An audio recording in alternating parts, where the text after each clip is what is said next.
Those who know Trouble, he was also a badass dancer. Oh my God, you would just watch him, poetry in motion. Even when he's DJing, he'll play the record and he'll be on the dance floor. He'll be chucking it down as hardcore as everybody else on the dance floor.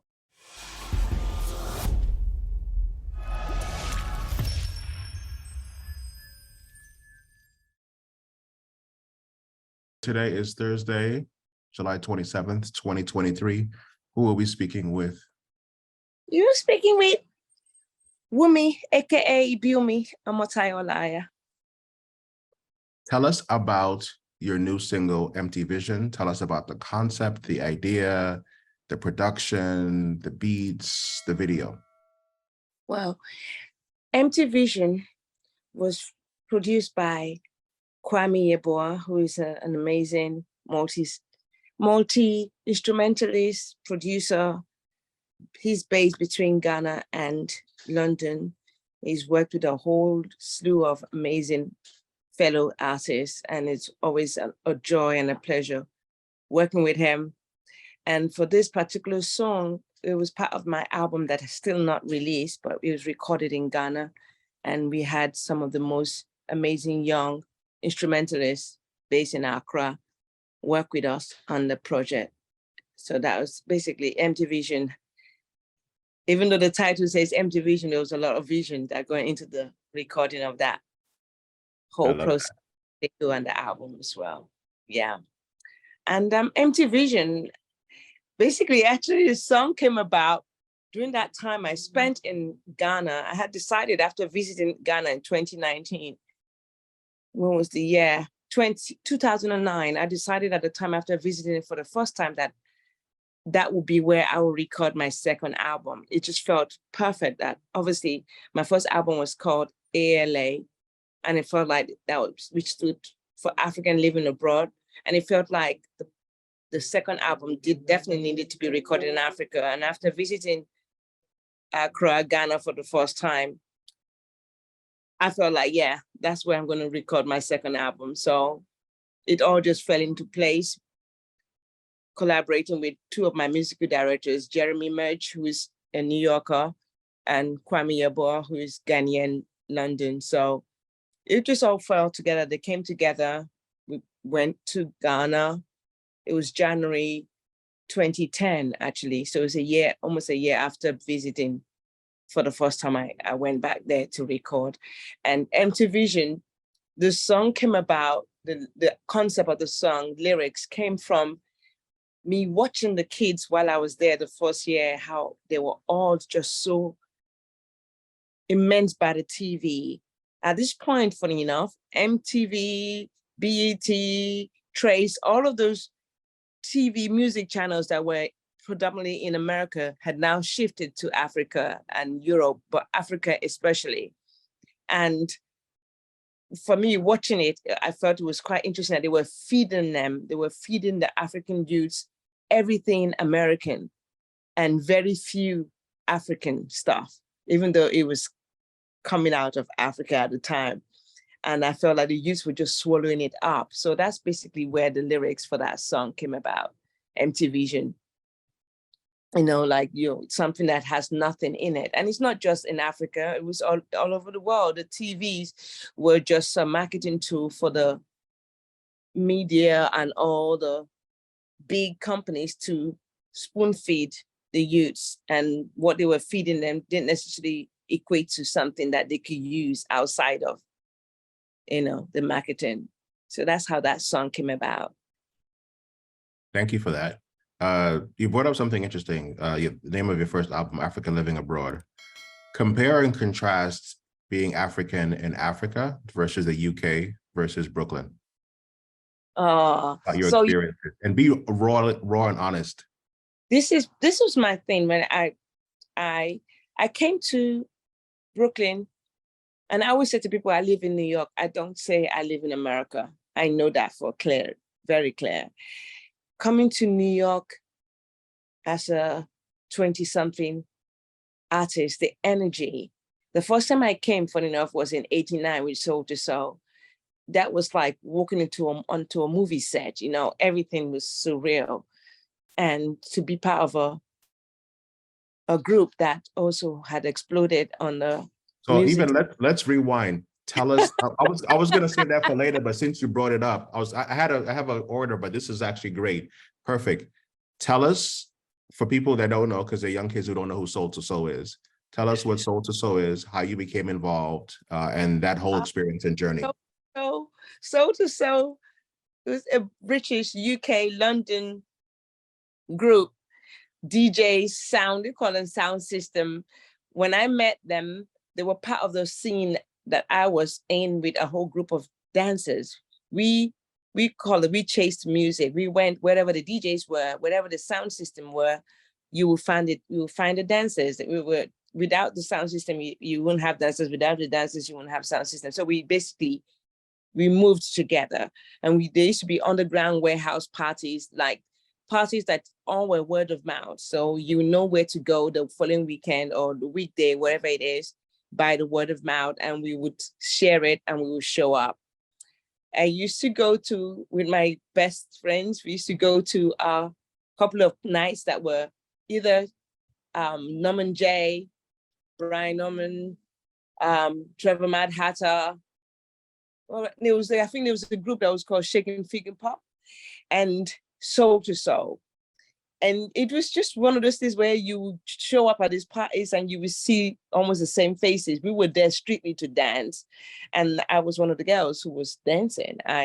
My father had me, proper African father. So I basically had to be home before midnight. So I used to literally be one of the first people at the club or wherever we were, wherever the party was. And I had no time to hang around to talk. I would get on the floor, do my dance, and then run to get a night bus to get home. If I couldn't catch the last train, then I was hustling to get the last bus so I could be back home, South London. That was, man, it was those days in my early 20s, and I still had to be home before midnight. But anyway, it was that scene where we were all just there. The love of dance, the love of rare groove, the music, soulful, all kinds of music coming from America. And then we had the British, sort of the soulful, jazz. It was all mingling. When Soul2Soul, that was Jazzy B, HQ, Daddy, when they all moved to African Center, which was in Covent Garden, center of the world, it kind of was very appropriate. There was finger shaking pop, something like that, man. I've forgotten how they say their name now. And Trevor Mad Hatter, who's now Trevor Nelson. It was their night, and we would come in there. And Rose Windrose would go on the mic and she would sing, and that's the song that came out on that album, the first album, Fair Play. Oh man, it was just like, it's like how can I say? It was one of those beautiful underground scene where it was pure. We all were there for the love of the music, the love of the dance. And that's how I got to know Jazzy. And whenever I would go out to dance, he would see me, I would see him. And as the group, they was putting a group Soul2Soul together, he approached me and said they were putting dancers together if I would join. And I was like, I love dancing. So I was like, okay. So I got involved in that. And when I went to the first rehearsal, it was like myself, Paul Trouble Anderson, who is a badass DJ.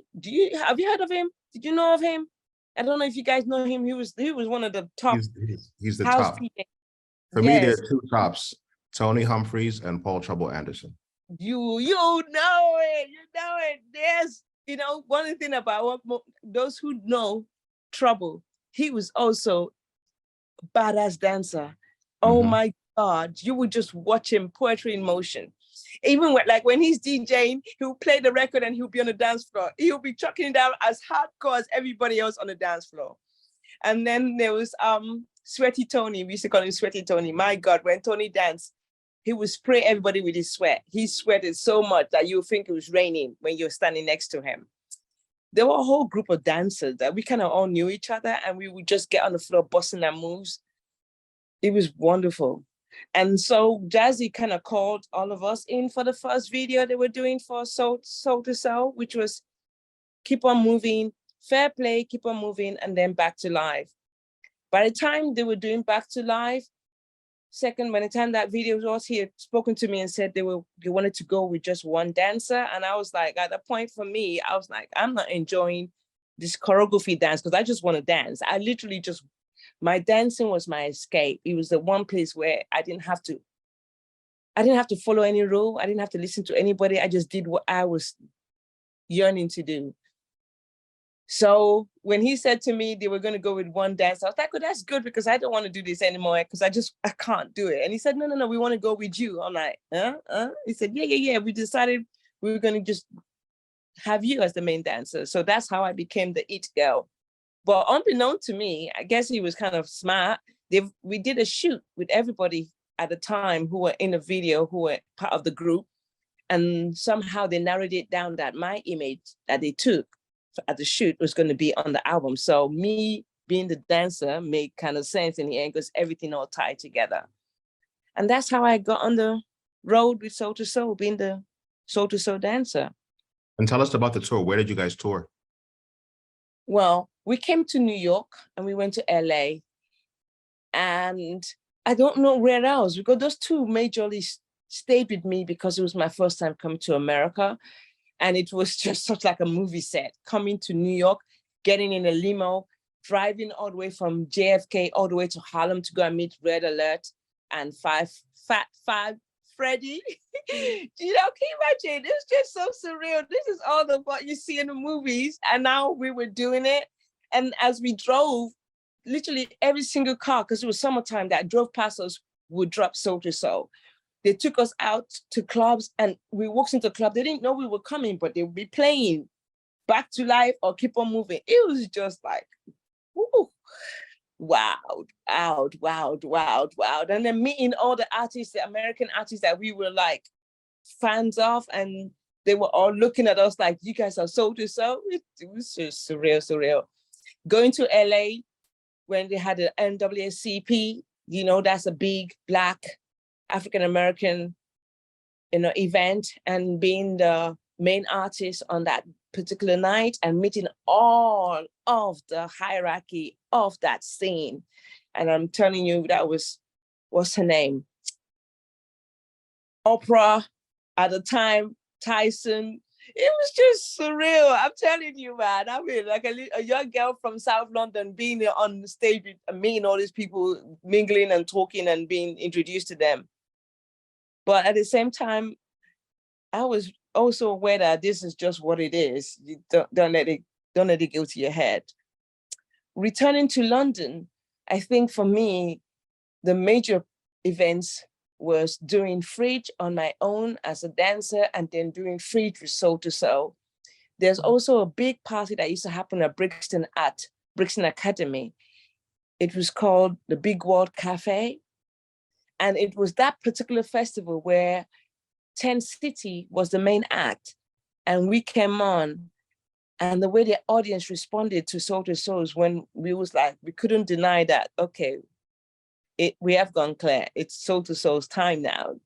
It was just so surreal because we used to be behind 10 City. Like, we were literally doing almost the same festival, same event, and they were headlining. But that particular day, it was like the audience came strictly for Soul2Soul. And that was like, ladies and gentlemen, Soul2Soul, the announcement. And the way the show went, I always came on stage first and I would do a dance to the beginning of the instrumental, and then Karen would come singing and Jazzy would come on stage. So literally that's how the show ran.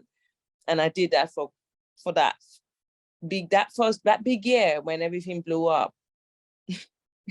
Wow, what an experience. What a journey. What a journey.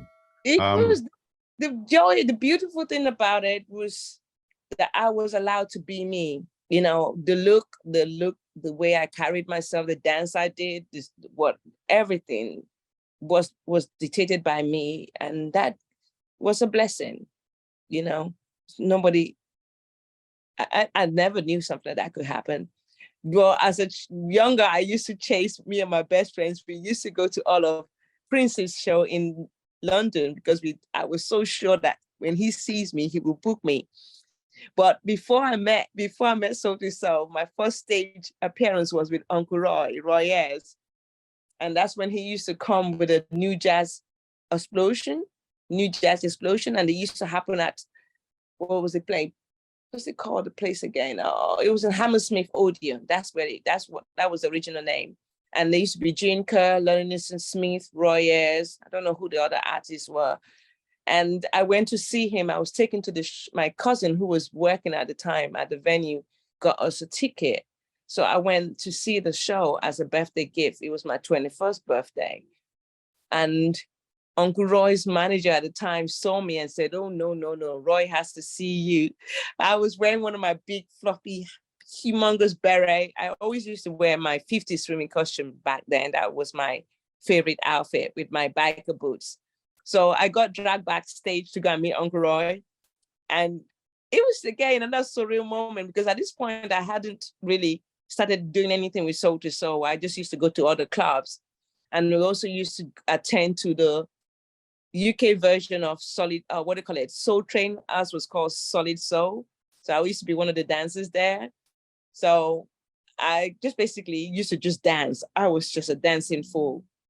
This particular day when I met Uncle Roy backstage, I was with my cousin, and he was like looking at me, and he said, I reminded him of the girl who dances with Prince. Oh my God. This was like him telling me that I was going to dance for Prince. I got so excited. I was like, oh, this is the sign. It's going to happen. It's going to happen. Anyway, the next thing, it was Uncle Roy's turn to go on stage. And he went on stage. 2 songs onto his set, he announced that he had a special guest all the way from Nigeria, dancer Wunmi. What? That's exactly how my first appearance on the international stage came about. So What was that like? Wow. it was wow indeed, man. It was proper wow. And I went on stage and I did my dance, and I remember so clearly everything Uncle Roy said to me that day. And from then on, whenever he showed up in London, which was every year without fail, he had all different events he did, he would call me, and he would call me on stage. That's how I kind of knew that something big was coming, but I thought it was going to be Prince. I never saw Soul2Soul, because, I didn't think that, because at the time that we were just going to clubs and dancing, and they were just DJs. And as they grew, and the next thing I became their dancer, and I then started doing a whole bunch of dancing, So that's the truth of my life.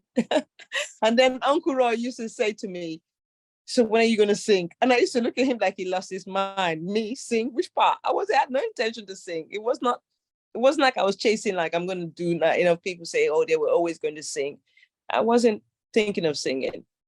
And dancing was just for me. It was like I needed to breathe. Dancing was how I released, it was like the air that I breathed when I danced. So I was like, any opportunity to dance, I would say yes, and that's how we grew. Tell us, sticking with that whole theme, tell people what the Jazz Cafe is, and its relevance to London culture. Well, and then you way before Jazz Cafe, like I said, back in my early teens, my late teens, like my 18, 19, 20, 21, started going to clubs, but they were all underground, and those underground scenes were all word of mouth. Back then, the West End did not let Black guys in. Only Black girls were allowed into clubs in the West End. And I would say the West End would be like Manhattan, yeah? So all like clubs like Nels and those kind of clubs, that version of it in England were white clubs, and they were the security guys were Black guys, but they were not letting Black guys in. So, and now as the scene grew, suddenly they were booking Black DJs. And sometimes those same Black DJs would be blocked at the door, telling them they can't come in. They said, but we're the ones spinning. Meanwhile, they allowed the girls in. One of the clubs we used to go at the time was called WAG, the WAG Club on Wardour Street. But when Soul2Soul and Shaking Figure Pop and Trevor Nelson, aka Mad Hatter, started the African Center, nobody bothered about WAG anymore. It was all about the African Center. And that's where we all went to dance. It was awesome, literally awesome. Dancers from all over UK would come, would show up. The other venue that we used to also go to, which was another, oh my God, Basscliff in Hoxton Square, East London, where at a certain time, there were no more trains. Once the train stopped, at least in the West End, you had access to the night buses. But in Hoxton, which was East, Liverpool Street, Old Street, there were no trains. So once we got there, we literally all had to hang out there and walk when it's done to walk to get to the bus to get home. But by that point, we have all danced till we were totally wrecked from dancing. Basscliff was amazing. That was the other place where all the dancers showed up, and you had all the different DJs. Norman J, they all had their special nights. Giles Peterson, I think he had a night there too, or afternoon.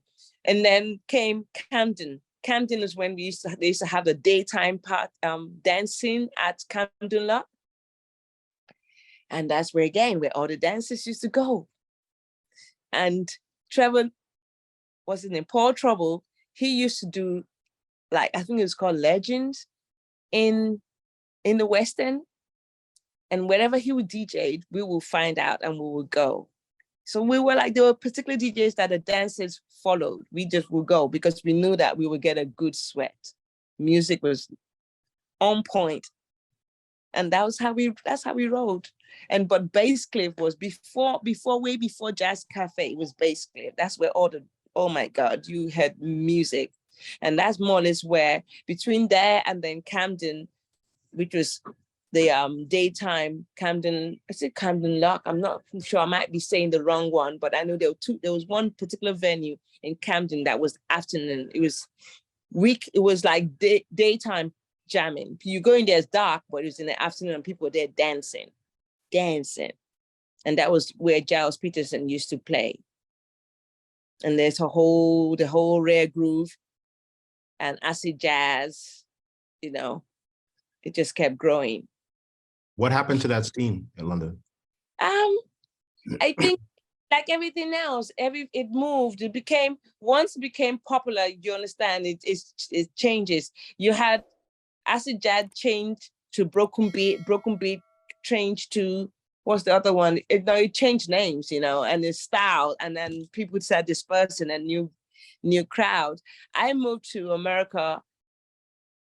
I moved to New York, get that straight. When I first came, it was 89 with Soul2Soul. And then I came on my own. I worked with PM Dawn as their choreographer in 1990 to 1991. I did 1 year. Then I came back home to England and I was like, what am I doing here? And at that point, my manager at the time, Ziggy Golden, who used to be married to John Baker of G Street Records, and she had her own photographer agency, Z Photography. And she used to rep me, and she'd moved to New York, and she'd been saying to me also at the same time when Uncle Roy had said to me, are you going to sing? They all kind of felt like everybody ganged up against me and said, when are you going to do your demo? When are you going to do your demo? And I was stalling. After I did the 1 year with PM Dawn and I went back home to England, I had gone to see Carlin Anderson with Young Disciples. And it was like, I bumped into Tony Onwachuku of Attica Blues, and we started talking. And just from the conversation we had, I felt like I finally met somebody who would get me as to what I'm hearing in my head, music-wise. And we spoke. And then when I got back to New York, I told my manager, Ziggy, I said, I think I found the person who I want to collaborate with me to do my demo. And that's how I stepped further into music. And then I did the demo it was for G Street Record, care of Island Records. And when we delivered, while I was waiting for that, I got onto 2 major projects. One was as a dancer for Ornette Coleman, the jazz world. I didn't know that was something that I would even be into, but somebody had told them about me and they invited me to come to their studio, which is up in Harlem. And he was rehearsing with his group, Prime Time.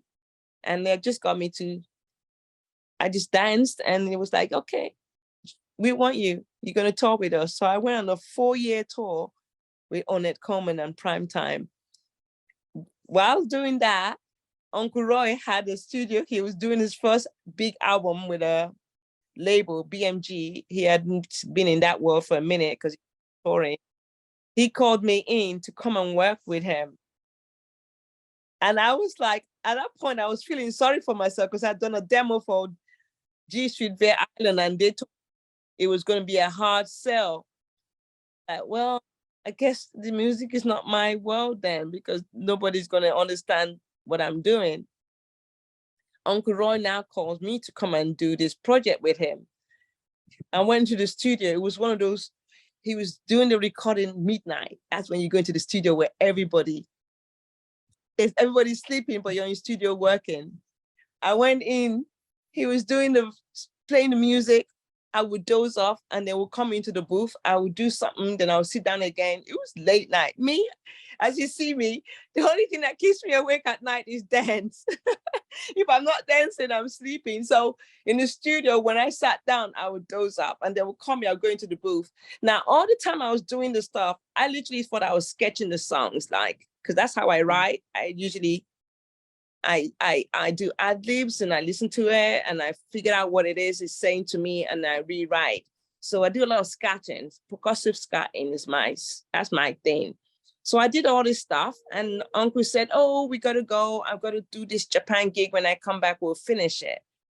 And that was supposed to be in about 10 days to 2 weeks. 2 weeks came, I didn't hear anything. A month, I thought, oh, well, I really, really now was feeling sorry for myself. I said, the record label didn't like the demo. Uncle Roy didn't call me. Okay, you better start figuring out what you're going to do. You're going to have to call your dad and tell him you're coming back home. Literally, just as I was thinking it was time for me to go back to London, I got a call from Uncle Roy that he's at this so-and-so studio. They're mastering the album. I heard the word mastered and I was like, yeah, you see, I didn't make it. And then he carried on. You have 2 songs. You got to come, register your publishers. My head was spinning like, what do you mean? What song? We didn't finish it. It's like, no, you got to come. You got to open your publishers. You got to do this. You got to do that. And that's how I became a publisher. I had my own publisher and I joined ASCAP. Just like that.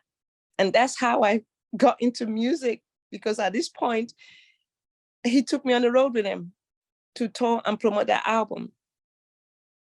Amazing. What is your intention with your music?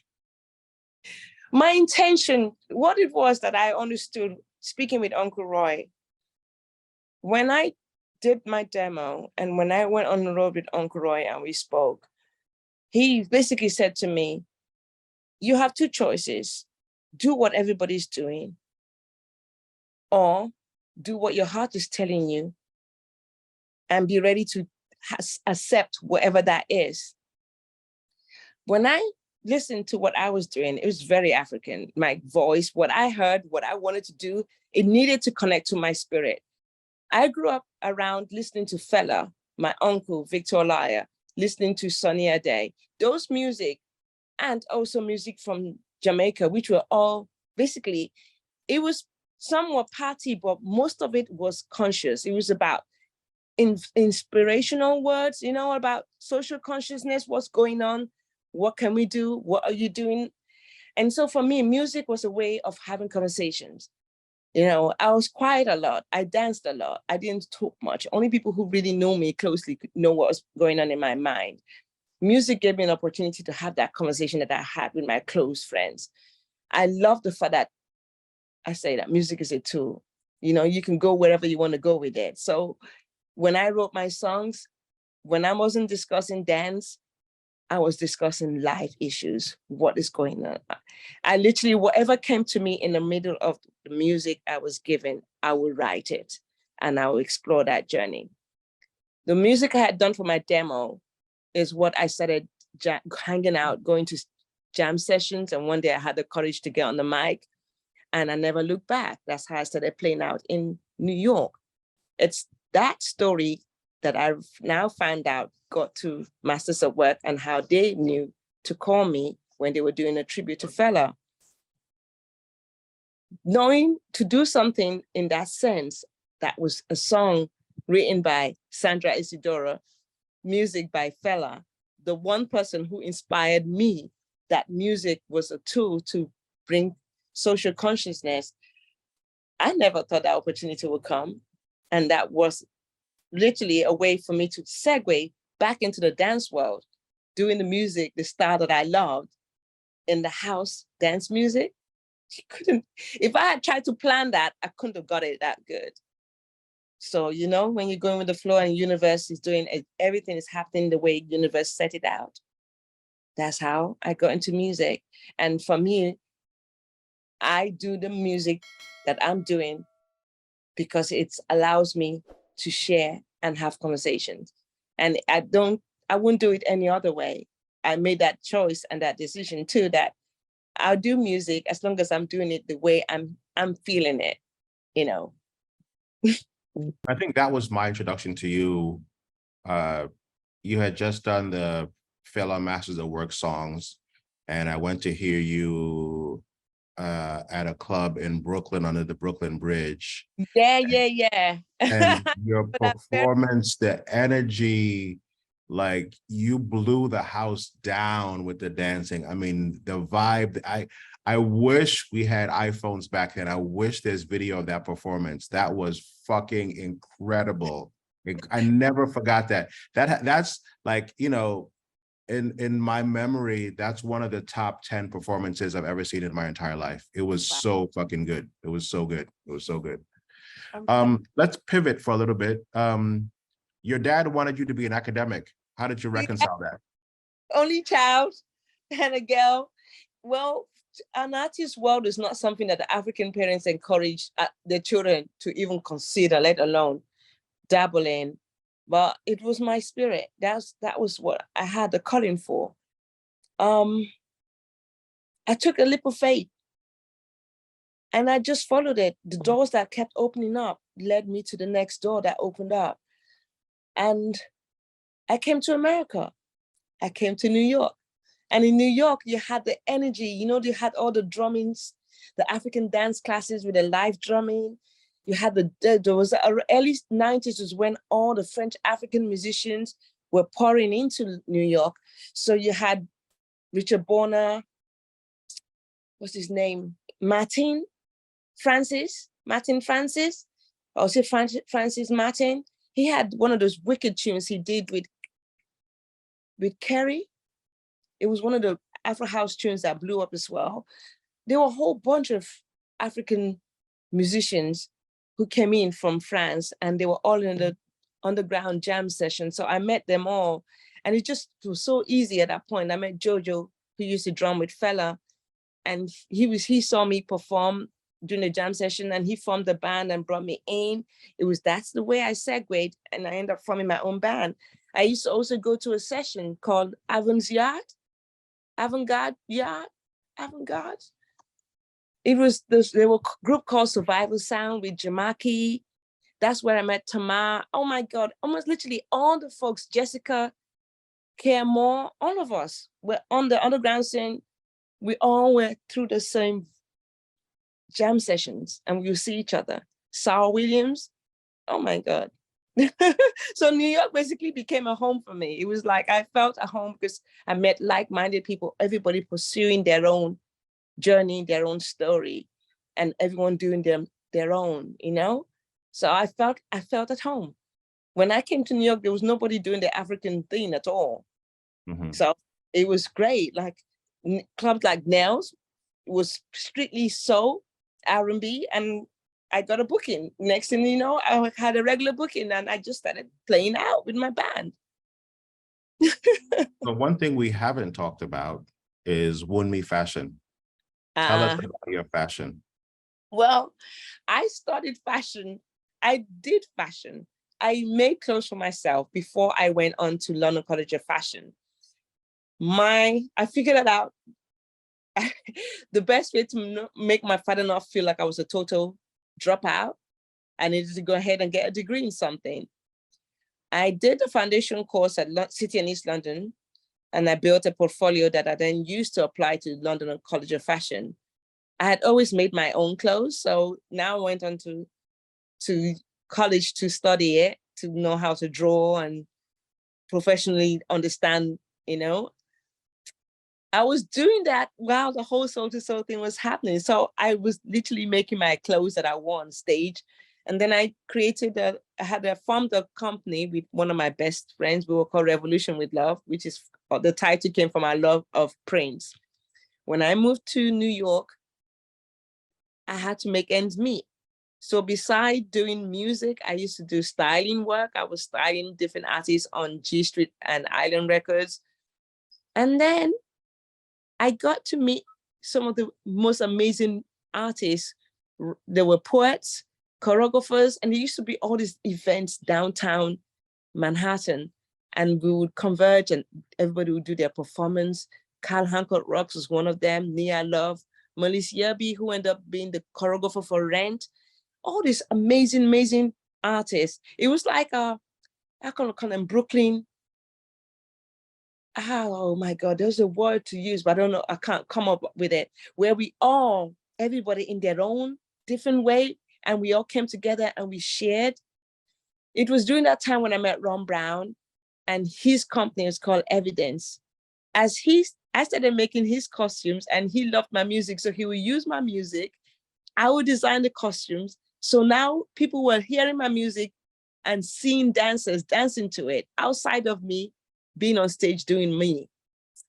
And that's how the fashion thing literally picked up for me in New York. People would see the costume on stage and they would ask me, do I make clothes?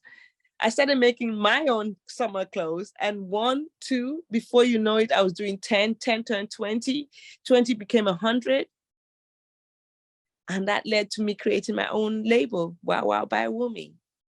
And it's just that staying, how can I say? I did what came naturally to me, and I did what made me happy. And in that process, it opened doors.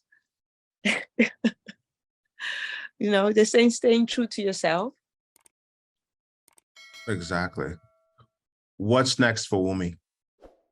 What's next for Wunmi? Well, empty visions of my so long awaited follow-up album. And that album is called See Me. And really, it was recorded in 2010, funny enough. But there was so much stuff that went in between that time that I had to put it to one side. And I felt like at one point, myself and music took two different sides of the road. I went right and it went left. And I've now journeyed back to it. And I'm enjoying music again. I let go of the whole business side of it and now just found the way to explore it from the place where I am. I guess when my first album came out, it came out on a label in England, just around the same time when the whole music industry tanked. And it was overwhelming to have support and then to lose support and then to find yourself trying to do what they say artists are supposed to do everything. It's very difficult. And I had to find a way to get comfortable with it again, doing the parts that I love and being comfortable with that. Now I do my music and I also do my fashion. And I feel both make space for each other and allowing me now to move forward without that pressure I felt before that I had to do so much more than I couldn't do on my own. Now with the music, it's making space for me to put something, like this. You make a content, you have your fashion, your music is playing. The other way around, I have music and I have fashion that sells the music. So they're both pushing each other now. It's a wonderful place to be.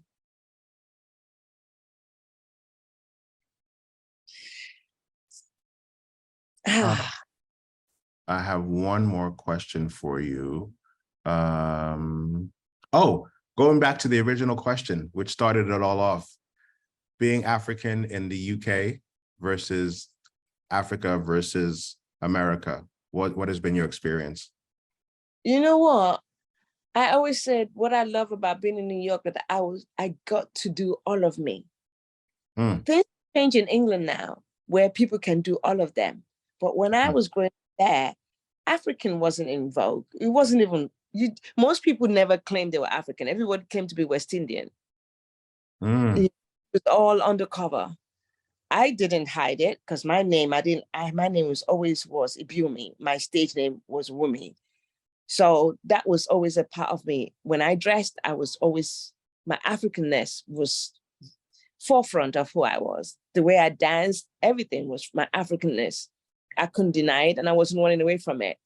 Moving to New York, oh my God, it was like I moved home, like Africa in New York. You went to the African Street Festival, amazing. We didn't have that in England. They're only not recently having festivals that included Blacks. It was all, anything else, you didn't have that. So New York for me was like, heaven. And to do me, all of me, I didn't have to choose, okay, I'll do music, I won't do fashion, or I'll do fashion, I won't do, no, I got to do everything being in New York. So I would say that New York gave me even more clarity that being myself was good. I didn't have to do less, do all of it. And that's what New York for me. And the energy hasn't changed. I still feel New York is such a wonderful place to come as an artist. I remember when I went back home and I was doing my first show, somebody saw me and said, oh, you are radical because of New York. And I said, no, I was radical when I came to New York. Just New York gave me space to be me. I didn't have to hide any part. You know, like I said, on my album, A.L.A, who are you, Rare? You know, I remember when I was doing a particular gig, they were trying to correct me for me to sing a special way. And I'm like, no, why should I hide my Africanness? That's how I sound. That's the sound I hear in my head. And I'm not deviating from that. That's where I'm coming from. And that's what the whole song was about, A.L.A. Who are you telling me nonsense? I love it. I love it. Well, thank you so much for a fantastic interview. If people want to book Wunmi, how do they do that? They should contact management@wunmi.com. I'm really excited. Music is feeling good again, you know. And I always tell people when they ask me, did you stop? I never quit. I just didn't push it. I was still collaborating. I did the stuff with Black Motion, you know, South Africans, you know. So I did some stuff with some Italian producers. I was still doing music, but it wasn't in the forefront. Now it's back and I'm enjoying it. And I'm looking forward to sharing more. So definitely my Instagram, Wunmi_Olaya official. I'm always sharing what I'm doing, what's up. Music is coming out. My website is coming soon because I'll definitely be pushing the album. We're going to put it out, but we're putting out singles via my Bandcamp, and it's also available on all of the digital platforms. But the goal is to push everything through my website and Bandcamp.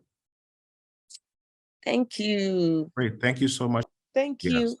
Thank you. I'm going to be performing Rhode Island, September 10th with my band.